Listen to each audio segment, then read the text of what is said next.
Hey guys, welcome to our channel. My name is Angie and your name is Kyle, and this is channel.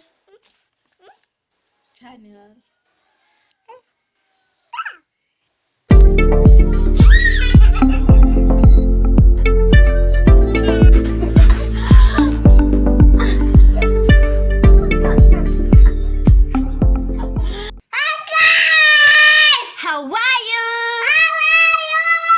My name is Angie B Fly. Unaitwa Kyle Axel, and it's our birthday month.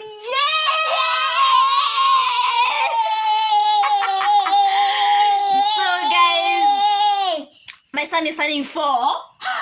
Actually, look at our t-shirts. We are matching. Oh, you're my sunshine. So guys, like I've said, it's my son's birthday month. That means it's also my birthday month, because as they say, when a child is born, a mom is also born. So for the entire month of August, I'll just be doing videos on motherhood. I'm not an expert, but I'll just be doing on my experience in motherhood and all, you know. And yeah, I'm so excited. I can't believe he's actually turning 4. His birthday is on 15th. I can't believe he's turning 4. Like, what? Hey, time flies, Bana. Hey, time flies. So to start off on this birthday month, I'm gonna start with the lowest video I'll ever do. I think this will be like the lowest video I've ever done. This has been like the lowest moment for me in motherhood, and I think also for him as a child. This was our worst experience. And yeah, you can tell from the title, it's Adenotonsillectomy and Myringotomy. Such a tongue twister. I don't know I'm doing nini. So to at least make you understand what this is, first of all, disclaimer number 1, I am not a doctor. As I said in my last video, I hated chemistry. I'm not a doctor. I am not a health practitioner. I don't know anything to do with medicine. This is purely based on my experience and that of my child's experience. So please, disclaimer, msiniambie ati this is not this, blah blah blah blah. I am not a doctor. Hata sijui anything. The only thing that I can relate with in medicine is that I'm patient. Get it? So yeah, guys, so to enlighten you, you may know, you may not know, according to Google, what adenoids is a lymphatic tissue between back of the nose and throat, which often hinders speaking and breathing in children. That's adenoids, and my son has had it for the longest time. Tonsils, many of you know tonsils. They're usually here. Those are just they're just 2 small lymphoid tissues in the throat on each side of the back of the tongue. Like, I'm sure everyone has had tonsils once in their lifetime. And yeah, Myringotomy is the process of creating a hole in the eardrum to drain out fluid in the ears. So yeah, that is according to Google. So adenotonsillectomy is the removal of those adenoids and tonsils, and myringotomy is the removal of the fluid in his ears. Okay, we got that right up to that point, right? So I'll just explain to you what led us to having this surgery and how we got there, how it was done, what to expect before and after, and the recovery process. Okay, thank you. So guys, I'll start by saying that my son was first diagnosed with adenoids in March 2020. We were admitted in hospital. We were actually admitted for pneumonia. And then while in the hospital, the doctor noticed that he was snoring a lot. But for me, it was normal. I was used to it, but I thought it's normal. I thought it's like, just like it's genetic or something. Like he's just a snorer. If there's a word like snorer. So I thought it's normal. So for me, it wasn't like bothering me. But no, when the doctor noticed, was like, does he usually snore like this? Snore? Does he usually snore? Does he usually snore like this? So I was like, yeah. So they asked me a bunch of questions, and they told me that they have to take him for an X-ray. Is it an X-ray? Yeah, an X-ray to see if he has adenoids and all. So at that time, they also noticed that he has fluids in his ears, and he was diagnosed with otitis media. otitis media is an infection of the ears. So now they went and did the x-ray, and actually they were really shocked because they found out that his nasal airway was totally blocked, like totally. There was no passage, like it was totally blocked. You know, when the adenoids get swollen, they block the nose. That's why you sometimes, when you get a cold, you speak in a certain way because the nasal passage is totally blocked. So for him, it was like that, like completely. He was breathing through his mouth. He was not able to breathe through his nose. He was totally blocked. So the doctor was like, this one, they are too enlarged. We'll just have to go in for surgery. That was last year, March, when Corona had just hit Kenya. So it was like, surgery, tena. I know, I'm not about this life. But you know, when a doctor tells you something, you like, when your child is in the hospital, you just tend to believe whatever the doctor says. So I said, it's okay then, if that's gonna make his life better, because even his sleep pattern was like distorted. He wasn't sleeping much, and it's because of the adenoids. I was like, yeah, sure, why not? So at that time, as I said, it was during when the first case of Corona hit Kenya. So most people did not know about Corona and what to expect. There was so much uncertainty. So no ENT doctor actually agreed to come and do the operation.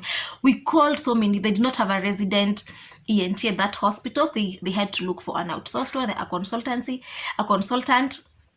And there is no one that agreed, actually. The only one who came, she just told me, yeah, I can see. The only thing that we can do to this child is a surgery, but I'm not willing to perform.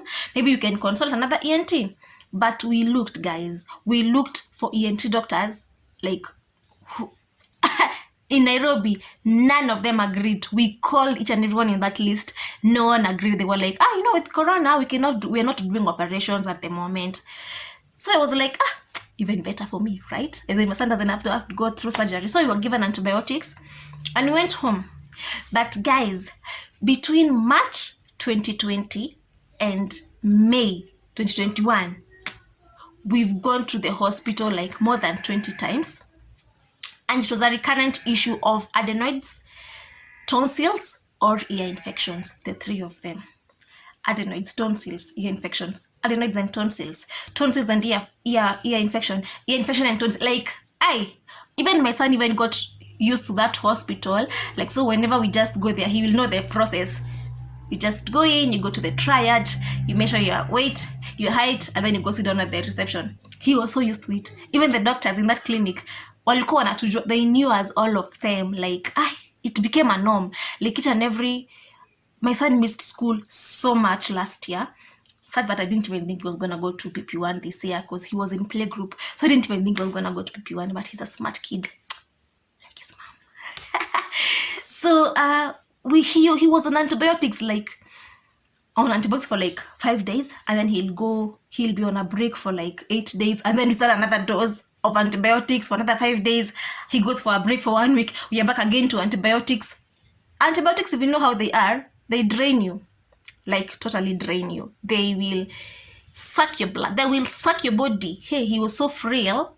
He was just finished. So at that time now, we got a pediatrician who followed up our case now all through and all. He was with us throughout that journey.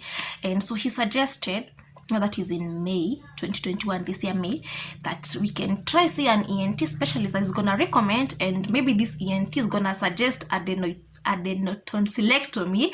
So like, be open to it. Guys, the moment he said that, I went and did research. I read books. I read articles on adenotonsillectomy. I watched YouTube videos of parents whose kids have gone through it. So I had so much information. By the time I was going in to see the ENT, I was like, if she gives me this option, I'm taking it, because I had read so much. I was well prepared mentally, and yeah.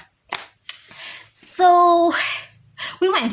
Now the doctor recommended on a Monday. By the time it was Friday, because the appointment was for Friday, I had done so much research. Like, I had done everything. I had exhausted, and now I could have become an ENT specialist myself for adenotonsillectomy, because I knew everything, what to expect and all. So when we went to the ENT, and we had the x-rays done also again, because now she had to confirm. So, and she asked me, of course, a bunch of questions, and then she gave me options. She told me, you can continue, you can do antibiotics for a certain period of time, like for quite a long period of time, until maybe they are gonna disappear, or you can choose to go for the surgery.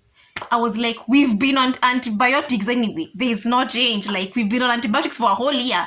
There's no change. Let's just do the surgery. So she told me that not at this point is when she mentioned that my son had fluids in his ears also, and we needed to drain them. Now that's where the Myringotomy comes in. Initially, I just knew it was about adenoids and tonsils, but now he had also fluids in his ears, and according to whatever she told me, I have no much information on that. Again, I said I'm not a medical practitioner. She told me that when the adenoids get swollen so much and the tonsils get swollen so much, they push up the liquids to his ears or something. Okay, now this comes to something else that we also noticed. My son, his speech was not as developed as a 3-year-old. Like, it was not that what you would expect of a 3-year-old to be talking like. But please note, kids are different. There's some kids who are like that because that's how they develop. But my son, I felt like he kind of delayed per se, but he was speaking, but his words were not audible enough. Like, unless you stay with him for a longer period of time, if you're like a visitor, you'll not understand what he was saying. Have you ever had a cold and then your noses are blocked? The way you talk, like unameza maneno, that's how you used to talk. So apparently it's because of the adenoids, which were totally blocked, and like Google says, they alter the speech of a child. And also remember that he has an ear infection. He has fluid in his ears. That means he cannot hear so well. So whatever he's hearing is what's supposed to talk. So he's not hearing correctly and he's not speaking. You get my point? Okay, unless you're a parent, you will not understand. But kids usually hear first and then they're able to talk. Okay? So now when she suggested the surgery, I was like, yeah, let's just go for it. So she asked me how soon we can book it, and I was like, as soon as now, as in even now. But anyway, I had to organize with my place of work because I needed the leave, because according to what I had read, the healing process usually takes time. It can take up to 2 weeks, so I needed to prepare in advance and prepare my place of work that I'm gonna go, because I didn't want to leave my child at home with someone else and he's unwell. As in, who does that, you know? So we set the date for 27th of May. It was being done at Gertrude's, and our doctor was Dr. Mira, and the surgery was supposed to be at 6 in the morning. So he was supposed not to be admitted on Wednesday, on 26th. We got admitted there. So I was at work actually. I just came from work, and then I got home at around 6:30.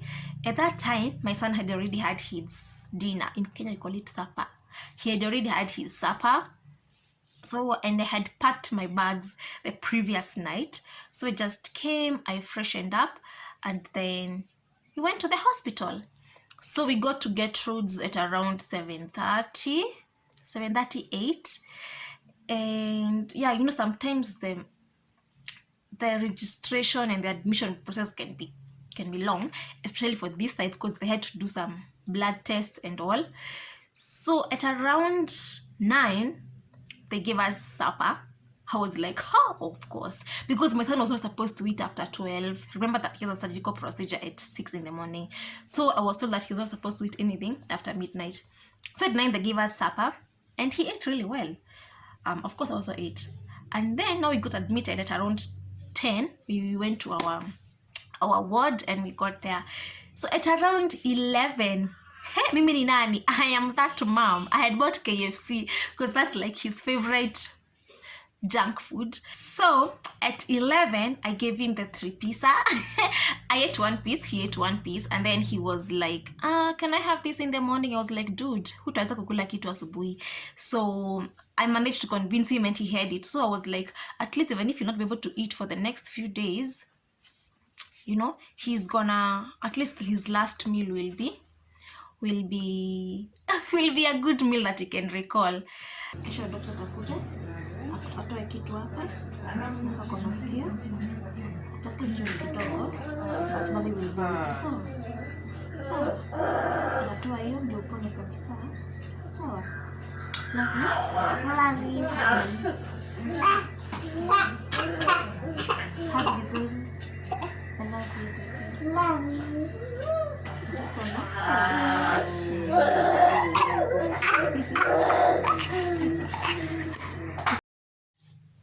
So now, after we had our late night dinner, of course we slept, but I'm not gonna lie, I did not sleep. How can I even sleep? I did not sleep. So we woke up at around 5:30, and at that point, so I had been given the theater gown that I was supposed to dress him up in. So I dressed him up in that gown, and then the doctor came and told us that she was waiting for the anesthetician to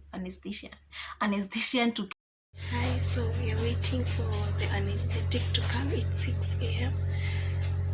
and we are ready for the procedure. I hope everything goes well. I'm a bit anxious, but utakuwa sawa. He's a strong guy. You're a strong guy. So after that, now we went to the theater. The doctor now came and told me that to take him to the theater. So we walked.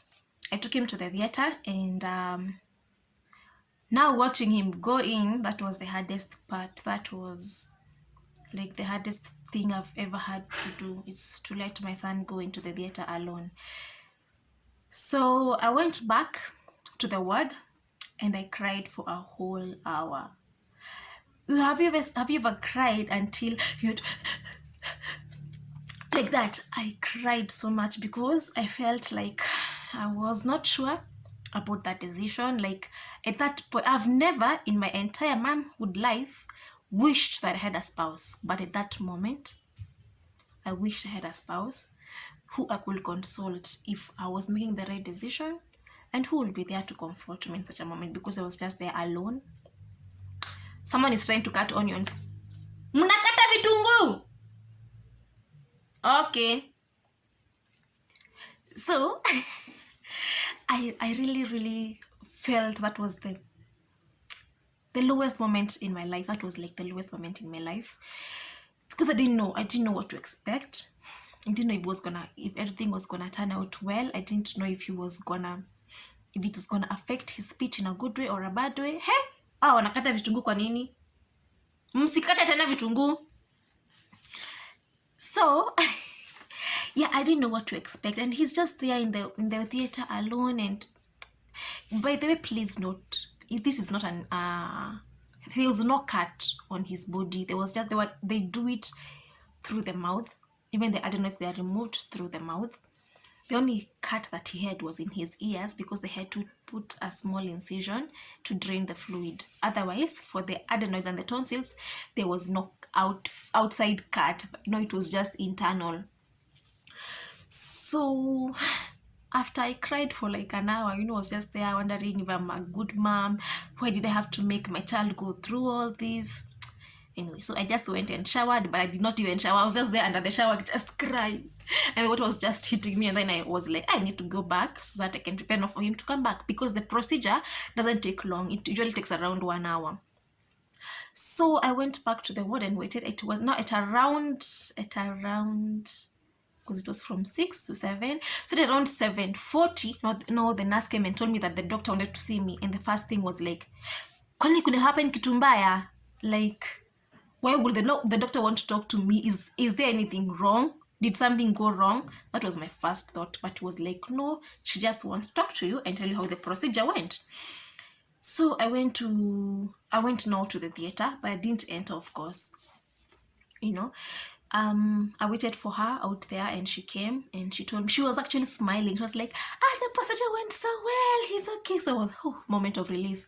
He's okay, but he's recovering. We have to wait for him to wake up, because they cannot hand him over to me without the anesthesia wearing off. So she showed me the adenoids and the tonsils that they removed, and showed me that the tonsils were actually very hard, and the adenoids were more than she had ever seen. Like, there were so many. I don't know why. I don't know how they usually are. But she said that there were so many and that's why the procedure took a bit of more time, and also because they were doing the drainage of the fluid. And so, but she told me that he was okay, and then she told me what to expect. She told me that it's gonna be really painful. I'm not gonna lie. The recovery is gonna be a process, and I was like, I'm ready for it. I'm ready for it. So I was there actually with my phone. I wanted to record the moment he comes out of the theater. You know, I had my phone ready to record. Guys, I waited for that moment so I couldn't record. But the moment the door, you know how the theater doors open, they open like this. The moment the doors opened, and that's how my phone fell, like whoop, poof. It was so simultaneous, poof, poof. So the door opened and my phone fell because there he was. And I thought that taking him to the theater was hard. Seeing him come out was even harder. Wameanza kukata vitunguu tena. Wasikate vitunguu. Hakuna kukata vitunguu huku. So I watched him come out, and he was so weak. He looked so weak. He looked like he was in pain, but he wasn't in pain, please note. He was just uncomfortable. And of course, when you have had surgical procedure, so he was crying. He looked frail. He looked so pale. He looked like there was blood coming out of his ears. On the bed sheets where he was laying, there was blood. And that was onions. That was the hardest of all. Hey, hata kumbuka, that was the hardest moment of my life. That was the lowest I've ever been. But I did not cry, because you cannot cry if the child is crying. One of you has to be strong. One of you have to be strong. So I did not cry. Like, you see the way I'm holding my tears right now is the way I was holding my tears at that time. So the nurse told me to hold him and soothe him. And I was just there, just singing to him our favorite song, and I was soothing him. And now the nurse was trying to explain to me whatever they did in there, but I could not even hear whatever she was saying. I could not even hear, but I know she said they gave him Tylenol, they gave him I don't know what, those pain meds, blah, blah, blah, blah. So now she handed us over to the ward nurse. There's my son.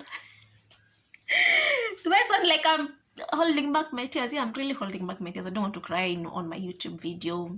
Excuse me. So yeah, we went back to the ward and he slept. They brought us ice cream. That was the first thing that he was supposed to eat, but my son doesn't like ice cream. That time he did not. Please note, that time. Nowadays, it's a difference of 2 months, but let me tell you. So that time he did not really like ice cream. So we let him sleep. He slept for long. Even the nurse was like, he's not waking up. We have to wake him. I think even the nurse was a bit shocked, because he's not waking up. Like, he slept for so long, and then he was like, you just have to wake up, because his stomach is empty. He needs to have something. So we woke him up, and the moment he woke up, guys, he was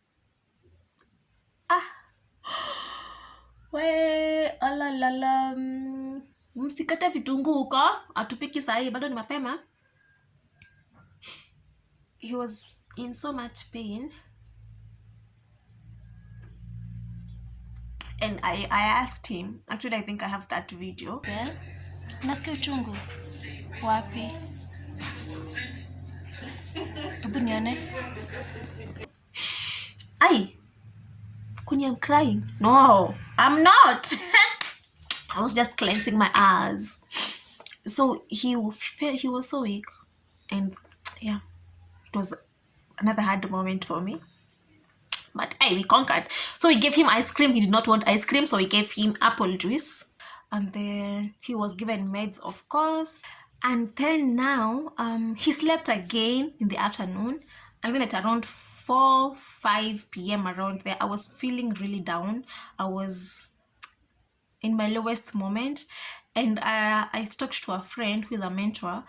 And she told me to do something that I enjoy doing, TikTok. So I did this TikTok. It really trended on TikTok, and I was doing it using my back camera. Please note, I was using my back camera because I thought that my back camera is better than my front. So I wasn't able to see him as he stood up. Okay, niko na fever, akini na shiva. Yeah, I need a healer, come be my dealer. Oh yeah, yeah, I'm under pressure, be my stress reliever. Love, nikituma location, je uta deliver. Niko ICU, then I see you. I'm under the flu, but my remedy is you. My night nurse, you'll fight us. But I was really surprised because please note that the surgical procedure was in the morning. This is around 5 p.m. and he could not even sleep. He could not even talk. He could not open his mouth. But he managed to stand up. And Aish, let me tell you, kids are stronger than we think. Kids are stronger than we think, by the way. I even felt like he's stronger than I am. And that is a good thing because he's a man. But please not be sexist. But I'm saying at least it really encouraged me that he was doing okay. And yeah, like, so as much as I was feeling down, seeing him just stand up and dancing really lifted up my mood. Surviving on. So we spent that day in hospital, and then I went home on Friday. And then now that's where the recovery process comes in. Guys, it's hard. It's not easy. My son was not eating. He was only having apple juice. He was supposed to have like uji. Okay, some uji, porridge, that's porridge, yogurt, ice cream, ice popsicles, ice cubes, such things that he can soothe, and nothing warm, nothing hot. Everything was supposed to be cold because he has a wound inside of his mouth, so it had to be something that was gonna calm him. Imagine apple juice ni kama maji. Apple juice, that's what he survived on for the next 5 days because my son did not like ice cream. The only thing that he wanted was the apple juice and ice popsicles. Nothing else. He did not want anything else. So I was like, it's okay. So and then after 5 days now, we started introducing porridge. He started drinking porridge. He could drink yogurt. He could and then after some time I started adding yogurt to rice, and then I mash it a little, and then he could eat. So like after 10 days he started eating soft meals like ugali and mayai, ugali and maziwa. But for 10 days, guys, for a whole 10 days, my son survived on fluids only. It was really hard because he actually had cravings. He'll tell me, nataka kukula chapo, nataka kukula chipo, but he could not. The moment he beat, he will say that it's painful. Also, now how we survived, also how we managed the pain, is we used to take meds every 4 hours. The hospital told us to give him after every 8 hours because that's how they're supposed to be, but our doctor told me, don't listen to them, just give him every 4 hours. So even in the middle of the night, I used to wake up. I had an alarm, I had an app that was reminding me because I was alternating between brufen and paracetamol. So I was giving him every 4 hours. Like this time I give him brufen, the next time I'll give him paracet, the next time I'll give him brufen. So I had an app that was reminding me because hata mimi nitasahau. So I used to give him after every 4 hours, after every 4 hours, after every 4 hours. So I noticed when he sleeps at night and then his mouth becomes dry in the morning, you are gonna call it. Yani he would be in so much pain in the morning when he wakes up, because I think closing your mouth, I think, dries up. So he will be in so much pain in the morning. So I made it upon myself that after every 2 hours I'll put like a spoonful of apple juice in his mouth so that he doesn't dry up, so that he doesn't wake up dry in the morning and then he's gonna be fussy and all. But for the pain, we managed the pain so well. There was no incident that he was extremely in pain, apart from one time when he slept and then the 4 hours elapsed before we could give him. It was during the day, and then he woke up and then he was in so much pain. But we gave him the ibuprofen and it worked in 1 minute. That ibuprofen, igwe. So yeah, apart from that's how we manage the pain every 4 hours. So before the medicine like totally wears off from his body, he has another dose already. That's how we manage to keep him from the pain, because it can be extremely painful. You can imagine a child who has an internal injury. Hey, so after around 14 days, no, that's around 2 weeks, he was back to eating normal. And we noticed that his speech really improved. Of course, not after 14 days, but gradually. Even now, like I can see there's so much difference now with how he used to talk. He has improved the way he sleeps. He has improved eating. He could not eat so well before, but now he eats so well. His appetite has increased. We have reduced hospital visits. Actually, after our review, we've never gone back to the hospital. What is the hospital? What? None. Nada. Like it has. So, and I hope it will continue even like that, because now it's been 2 months since his surgery and I've seen so much improvement. Guys, this was the best decision I ever made. This was the absolute decision I ever made for my son, to have that surgical procedure, because it has improved his well-being. It has improved even the way he plays, the way he interacts with other kids. It has improved his sleep pattern. It has improved his speech. It has improved his breathing. It has saved us money, of course, because now we no longer go to the hospital all the time. Such a lifesaver, by the way. If I had known, we'd have done it 2020 and would have saved us a lot of money, but in God's time.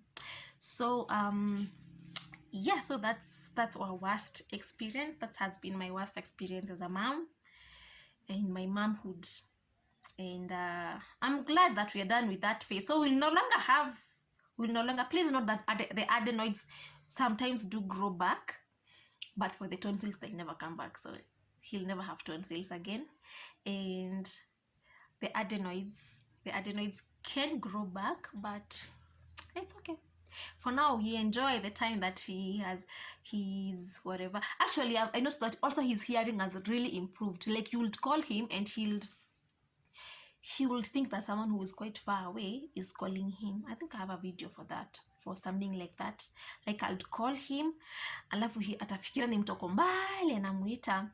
But yeah, that's it. That was our very not so good experience, and I'm glad that we are done with that phase. We are done, and it's the best decision they can have ever made. So if your child constantly has those adenoids problems and tonsillitis, and the doctor is suggesting removal, please do so.